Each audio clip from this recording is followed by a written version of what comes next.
Salutations chers amis. Aujourd'hui nous allons nous pencher sur une question profonde. Qui est Dieu? Pour ceux qui s'en remettent à la seule sagesse humaine, Dieu est un mystère, simplement une idée qu'ils contestent. Cependant, Dieu, dans son amour et sa compassion, se révèle gracieusement à ceux qui, avec les yeux de la foi, sont prêts à le voir. Dieu se révèle de deux manières principales. La première est la création. Dans le psaume 19, au verset 2 à 4, David déclare « Le ciel raconte la gloire de Dieu, et l'étendue révèle l'œuvre de ses mains. Le jour en instruit un autre jour, la nuit en donne connaissance à une autre nuit. Ce n'est pas un langage, ce ne sont pas des paroles, on n'entend pas leur son. » Pour ceux qui sont prêts à voir, la main du Créateur est visible dans toute la nature. Des étoiles des cieux aux créatures des profondeurs de la mer, son étonnant dessein est clairement visible. La deuxième façon dont il se révèle est à travers les Écritures. Et c'est à travers les Écritures que nous voyons la révélation suprême de Dieu à travers la vie et la mort de Jésus-Christ. C'est par Jésus que nous pouvons connaître le Père. Dans 1 Jean 5, au verset 20, nous lisons « Le Fils de Dieu est venu et nous a donné l'intelligence pour connaître le vrai Dieu. » Et Jésus lui-même a dit « Or, la vie éternelle, c'est qu'ils te connaissent, toi, le seul vrai Dieu, et celui que tu as envoyé, Jésus-Christ. » Mais lorsque nous cherchons à connaître Dieu à partir de la Bible, nous ne pouvons pas nous placer au-dessus de Dieu et le traiter comme un objet à étudier, à analyser et à quantifier. Nous devons nous soumettre à l'autorité de sa propre révélation, la Bible. Et la Bible est son propre interprète lorsque nous comparons les textes des Écritures.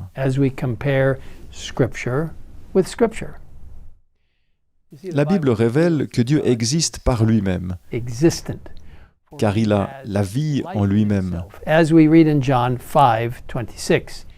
Comme nous le lisons dans Jean 5 au verset 26.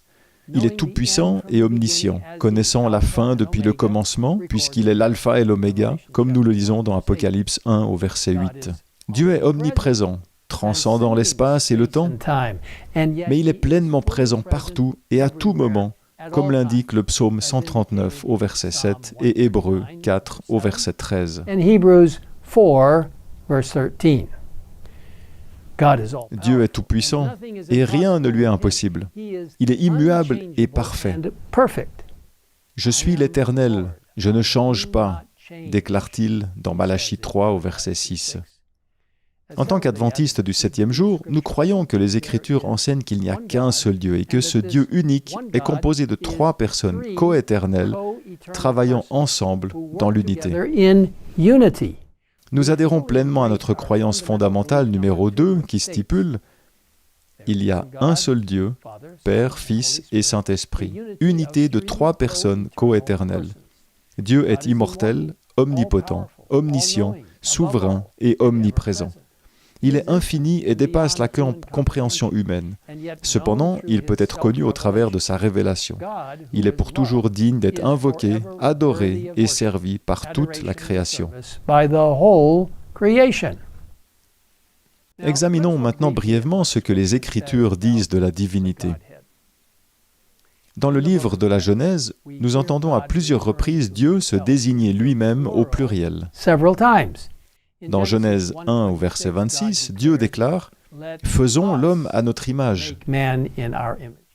Dans Genèse 3 au verset 22, il dit « Voilà que l'homme est devenu comme l'un de nous pour la connaissance du bien et du mal ». Et dans Genèse 11 au verset 7, nous entendons Dieu dire « Descendons ». Certaines références renvoient spécifiquement au Saint-Esprit, comme dans le récit de la création, où nous lisons dans Genèse 1 au verset 2, « L'Esprit de Dieu planait au-dessus de l'eau ». Et dans Ésaïe 48 au verset 16, nous voyons les 3 personnes de la Trinité. Le Seigneur, l'Éternel, le Père, m'a envoyé, moi, le Fils de Dieu, avec son Esprit, le Saint-Esprit. L'incarnation de Jésus-Christ est un bel exemple de la façon dont les trois membres de la Trinité travaillent en étroite collaboration. Le Père a donné son Fils, le Christ s'est donné lui-même, et l'Esprit a donné naissance à Jésus. Chaque personne de la Trinité était présente au baptême de Jésus, le Père affirmant « Celui-ci est mon Fils bien-aimé qui a toute mon approbation ». Le Christ se faisant lui-même baptiser pour nous servir d'exemple, et l'Esprit donnant sa puissance à Jésus en descendant sur lui sous la forme d'une colombe. Peu avant sa mort, Jésus a promis d'envoyer le Saint-Esprit comme aide et a recommencé à son Église de baptiser au nom du Père, du Fils et du Saint-Esprit. Aujourd'hui, le Père et le Fils nous tendent la main par l'intermédiaire du Saint-Esprit. Jésus a dit « Quand sera venu le défenseur que je vous enverrai de la part du Père, il rendra témoignage de moi. » Et dans 2 Corinthiens 13 au verset 13, nous trouvons cette belle bénédiction « Que la grâce du Seigneur Jésus-Christ, l'amour de Dieu et la communion du Saint-Esprit soient avec vous tous. » Vous savez, mes amis, l'eau est une substance intéressante. Elle peut se déverser en cascade, remplir des lacs et des rivières qui se jettent dans la mer. Elle peut être gelée, se transformant en glace, recouvrant les pôles de la terre, et elle peut s'élever sous forme de vapeur, glacée ou brûlante. 3 formes, liquide, solide et vapeur. Et pourtant, une seule substance, l'eau. Peut-être Dieu est-il un peu comme cela. Nous ne pouvons pas expliquer Dieu. Un seul Dieu, mais 3 figures distinctes avec des caractéristiques et des rôles uniques, travaillant ensemble pour sauver le plus grand nombre possible de personnes pour l'éternité. Ellen White nous dit « Il y a 3 personnes vivantes dans la triade céleste. Au nom de ces 3 grandes puissances, le Père, le Fils et le Saint-Esprit, ceux qui donnent leur adhésion au Christ avec une foi vivante sont baptisés, et ces 3 puissances coopéreront avec les sujets obéissants du Roi céleste dans leurs efforts pour vivre la vie nouvelle en Christ. » Quelle belle promesse! Ne vous y trompez pas. La Trinité divine travaille à l'unisson au sein de la divinité, d'éternité en éternité. Je vous invite à permettre à Dieu de vous utiliser pour partager cette merveilleuse vérité d'un Dieu trinitaire qui met en œuvre son plan de salut pour chacun d'entre nous.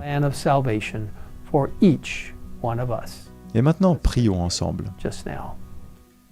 Père Céleste, nous te remercions pour le privilège de savoir que Dieu est le Père, le Fils et le Saint-Esprit.